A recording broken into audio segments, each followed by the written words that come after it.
va bien? J'ai l'impression qu'on est un peu en train de partager un sentiment de malaise. Non? Ouais. Ah non, clairement, les poils, c'est vraiment vu de manière différente, alors qu'on est d'accord que plus ou moins tout le monde naît avec. Jusque-là. Et pourquoi est-ce que chez une femme, ça va être vu comme quelque chose de sale ou d'associé à de la négligence, du laisser-aller, quoi que ça veuille dire? Alors que chez un homme, c'est plus tranquille. Je ne sais pas vous, monsieur, par exemple, si vous vous êtes déjà fait insulter à la piscine parce que vous n'étiez pas épilé. Moi, oui. Et pourquoi cette différence? Moi, je suis responsable de ce que je fais de mon corps, je ne suis pas responsable de ce que les autres en pensent. Quand on voit l'enveloppe corporelle de quelqu'un, on va réagir de manière conforme à nos codes, à nos croyances, avec ce avec quoi on a été élevé nous-mêmes. Pourtant, il faut bien voir que ce n'est pas du tout quelque chose qui a toujours été comme ça. Ce qui est la beauté, ce qui est le rapport au corps normal, c'est quelque chose qui va complètement évoluer en fonction des cultures, des époques. Les femmes qu'on trouve absolument canon il y a 400 ans n'ont pas grand-chose à voir avec nos mannequins d'aujourd'hui, auxquels on est amené à se comparer quasiment constamment. Et si c'était à la société d'évoluer? Et si c'était pas à nous de changer? Si le problème c'était les codes, c'était les normes, et c'est pas nos corps le problème? Je pense qu'il est possible d'interagir de manière différente avec ces codes-là. On peut en jouer, on peut les détourner, on peut les contourner, on peut faire semblant qu'ils n'existent pas. C'est pas toujours évident, j'admets. Mais c'est important de permettre aux gens de laisser faire ça, permettre une meilleure liberté d'expression de qui on veut montrer à l'autre, comment on apparaît, tester différentes identités, différentes manières de se montrer. Et c'est important de pouvoir interagir avec le monde de manière différente.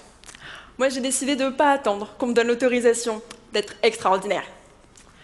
Je m'entends, pas extraordinaire pour faire le show devant vous aujourd'hui.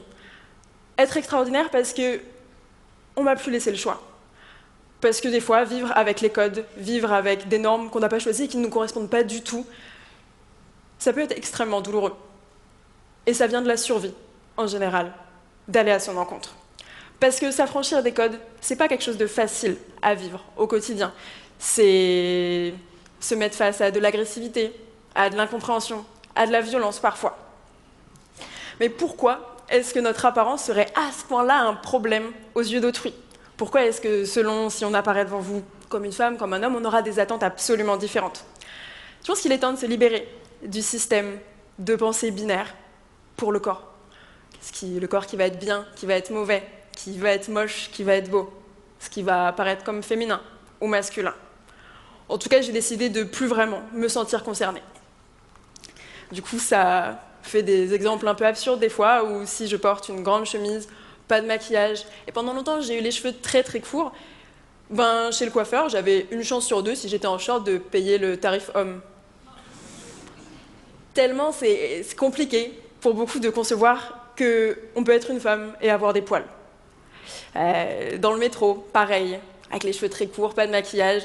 Ouf, la différence. Quand les gens vous prennent pour un homme, ils vous laissent passer dans le métro. Ils vous font de l'espace, sans même vous jeter un regard, sans faire un commentaire sur la manière dont je suis habillée, ou pourquoi est-ce que je ne souris pas à 8h30 dans le métro parisien. Et ça, c'est vraiment un exemple parmi mille. Moi, si je suis là aujourd'hui, c'est parce que moi aussi, première fois, j'ai rencontré une femme dans le métro qui ne s'était pas épilée. Je ne vais pas vous mentir, j'ai été dégoûtée. Je lève les yeux de mon livre et je la vois. Et vraiment, ça m'a fait un tel bouleversement, un tel choc, que ça m'a rappelé à moi-même pourquoi est-ce que je ressentais autant de sentiments négatifs pour le corps de quelqu'un d'autre. Pourquoi est-ce que je ressentais autant de sentiments négatifs pour mon propre corps? Et pourquoi je devrais avoir honte aujourd'hui d'avoir le corps que j'ai? Elle m'a permis de remettre en question tout le système de pensée avec lequel j'avais évolué. Et pour ça, je lui dis merci.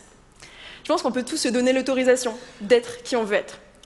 Moi, aujourd'hui, j'ai un projet qui s'appelle La Chronique, qui est une chaîne YouTube et des ateliers d'éducation aux sexualités pour les adolescents et les adolescentes, pour leur proposer d'autres modèles qui soient celui proposé par la norme, pour leur proposer d'autres visions du rapport à l'autre, des relations, du rapport à son propre corps, pour leur permettre de repousser les lignes et d'expérimenter en dehors de ce qui est vu comme normal. Je pense que chacun peut mieux se sentir à l'aise comme ça avec sa coquille. Notre corps, on en a hérité. On ne l'a pas choisi. Il a évolué en fonction du temps, des circonstances, de ce qu'on a fait avec. Et je pense que le corps n'est pas là pour être beau. Je pense que le corps n'est pas là pour plaire aux autres, pour plaire à personne en réalité. Pourquoi est fait le corps? Si ce n'est pour vivre dedans du mieux qu'on peut. Merci beaucoup.